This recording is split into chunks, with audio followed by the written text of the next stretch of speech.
Assalamualaikum warahmatullahi wabarakatuh.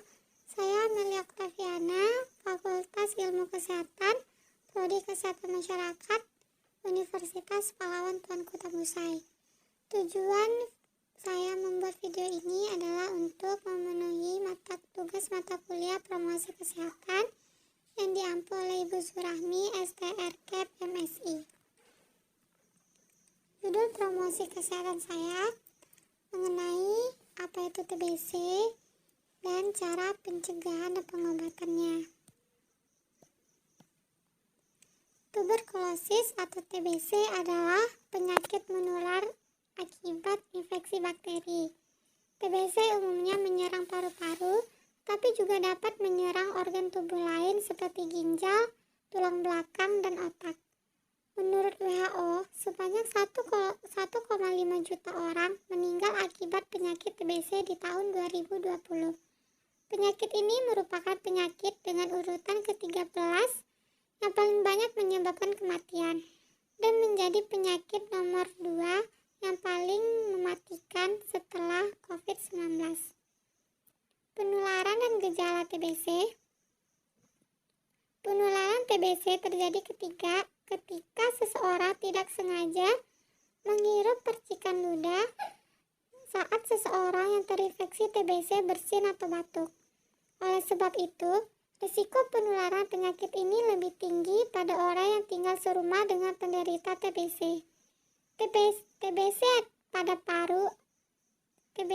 paru-paru akan menimbulkan gejala berupa batuk lebih dari 3 minggu yang dapat disertai dahak atau darah.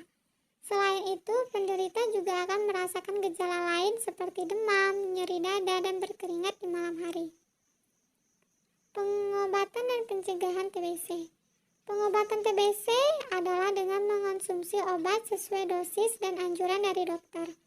Jenis obat yang diresepkan untuk mengatasi TBC antara lain rifampicin dan etambutol. TBC dapat dicegah dengan vaksin BCG.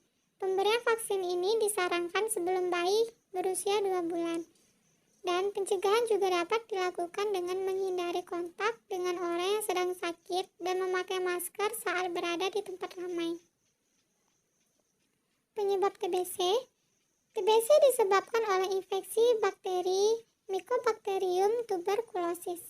Bakteri ini menyerang ketika seseorang menghirup percikan ludah saat penderita TBC batuk, berbicara, bersin, tertawa, atau bernyanyi.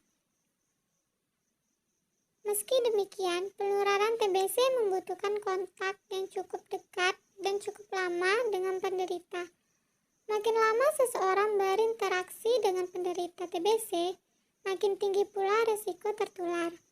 Oleh sebab itu, penularan lebih sering terjadi pada anggota keluarga yang tinggal serumah dengan penderita TBC. Pada penderita TBC tidak mengalami gejala atau TBC laten, bakteri TBC tetap tinggal di dalam tubuhnya. Bakteri TBC dapat berkembang menjadi aktif jika daya tahan tubuh penderita melemah. Namun, penderita TBC laten ini tidak menularkan bakteri penyebab TBC ke orang lain. Gejala TBC. Pada TBC laten, penderita umumnya tidak mengalami gejala. Umumnya penderita baru menyadari dirinya menderita tuberkulosis setelah menjalani pemeriksaan untuk penyakit lain. Sementara bagi penderita TBC aktif, gejala yang muncul dapat berupa batuk, biasanya disertai dengan dahak atau batuk darah, nyeri dada saat bernafas atau batuk, berkeringat di malam hari, hilang nafsu makan, penurunnya berat badan, demam dan menggigil, dan kelelahan. Selain menyerang paru-paru, TBC juga dapat menyerang selain paru-paru. Kondisi ini juga sering terjadi pada orang yang daya tahan tubuhnya lemah, misalnya penderita HIV. Organ lain paru-paru yang dapat diserang TBC adalah ginjal, usus, otak, dan kelenjar. Berikut adalah contoh gejala yang muncul akibat penyakit TBC di luar paru-paru, menurut organ yang terkena.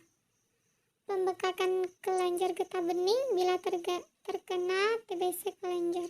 Kencing berdarah pada TBC ginjal, nyeri punggung pada TBC tulang belakang, sakit kepala dan kejang bila terkena TBC di otak, dan yang terakhir sakit perut hebat jika mengalami TBC usus. Gejala TBC pada anak. Yang pertama, batuk persisten selama lebih dari 2 minggu. Yang kedua, berat badan menurun dalam 2 bulan atau gagal tumbuh. Yang ketiga, pembekakan kelenjar getah bening. Yang keempat, demam terus-menerus selama lebih dari 2 minggu. Yang kelima, anak tampak lemas dan kurang aktif. Dan yang terakhir, gejala tidak membaik meski telah diberikan antibiotik dan nutrisi. Pengobatan TBC adalah dengan patuh minum obat selama jangka waktu yang dianjurkan oleh dokter. Jika pasien berhenti minum obat sebelum waktu yang disarankan, TBC berpotensi kebal terhadap obat yang biasa diberikan. Akibatnya, TBC menjadi lebih berbahaya dan akan lebih sulit diobati.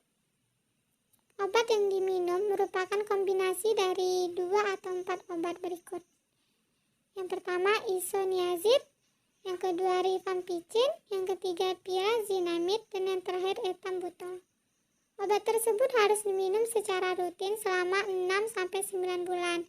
Sama seperti obat-obat lainnya, obat TBC juga memiliki efek samping, yaitu warna urin menjadi kemerahan, penurunan efektivitas pil KB suntik atau susu.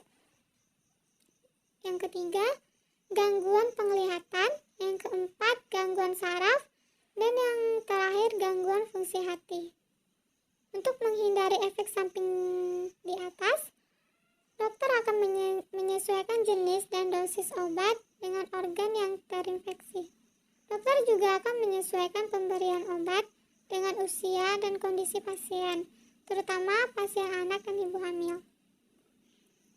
Pencegahan TBC.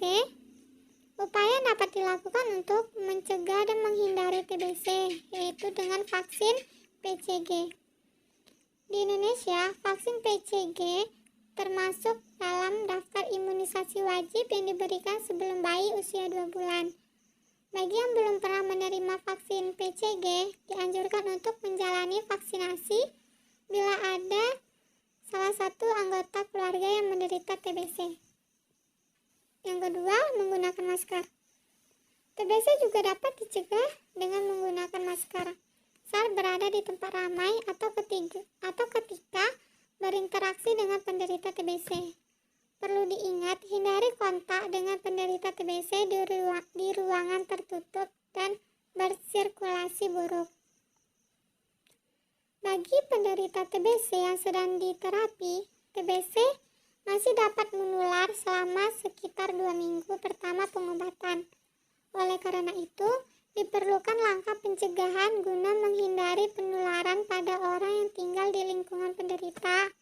Langkah pencegahan tersebut berupa tutup mulut saat bersin, batuk, dan tertawa. Jika menggunakan tisu untuk menutup mulut, buang tisu segera setelah digunakan. Jangan membuang dahak atau meludah sembarangan. Pastikan rumah memiliki sirkulasi udara yang baik, misalnya dengan sering membuka pintu dan jendela.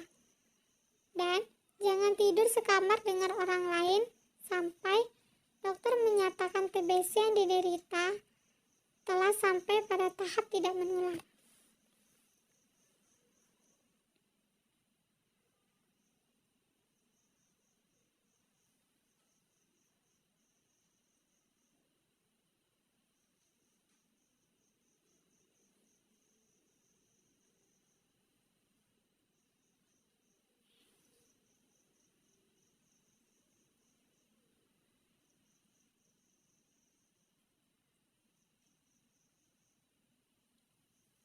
Meski TBC dikategorikan sebagai penyakit menular, penularan penyakit ini tidak secepat pilek dan flu.